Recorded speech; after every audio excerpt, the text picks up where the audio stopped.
Welcome back to DIY Wood Revival. Today I'm going to show you how I built this router sled. Let's get started. I'll be using 12mm MDF because it has a smooth finish and it will help the router slide better. And this whole project is made out of one sheet.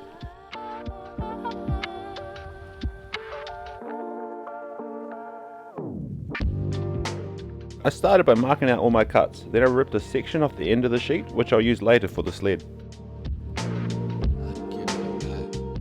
I also ripped two long strips of each side of the MDF sheet. And I glued and clamped them perpendicular on each side of the base. I used these corner clamps to help make everything square.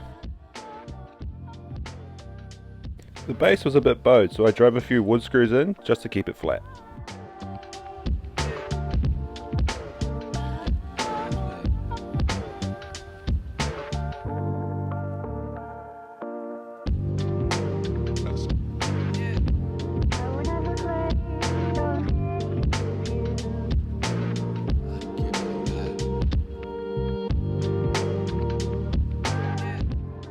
Before it dried, I checked both sides to make sure they were square and the same height.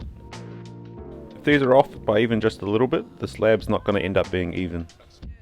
While that was drying, I ripped that end section down into strips. The base section of the sled needs to be slightly wider than the base of the router to allow it to slide freely.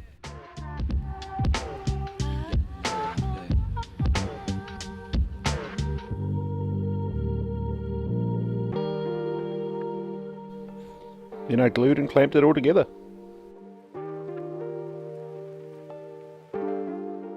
I didn't use any screws on this because I didn't want to deform the MDF and create an uneven surface for the router to slide on.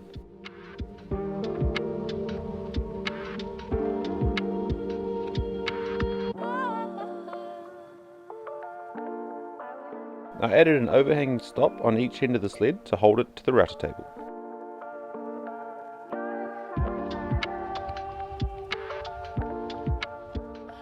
Finally, I ran my router through the sled to create a recess for the bit to fit through.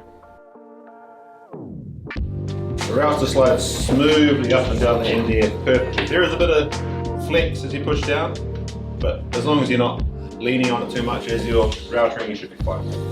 That works perfect. So the blocks on the end, they hold it perfectly in place so it can't fall off, and it's got a little bit of wiggle room so it slides a bit smoother as they move up and down the slab. Slow was pro with this. It took 45 minutes each pass on this 2-metre slab of New Zealand totara.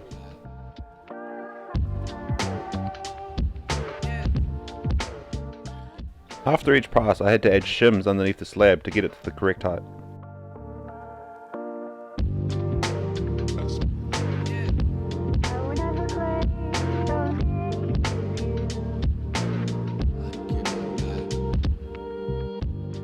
Yeah, this was hard on my back, but I didn't want to lift it up onto the bench in case the edges sagged where it overhanged.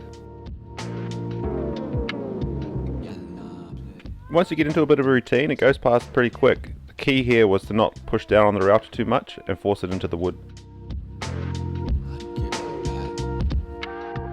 And the final result, a near perfect slab. A bit of sanding to clean up those router marks and it'll be done. And all it took was one sheet of MDF.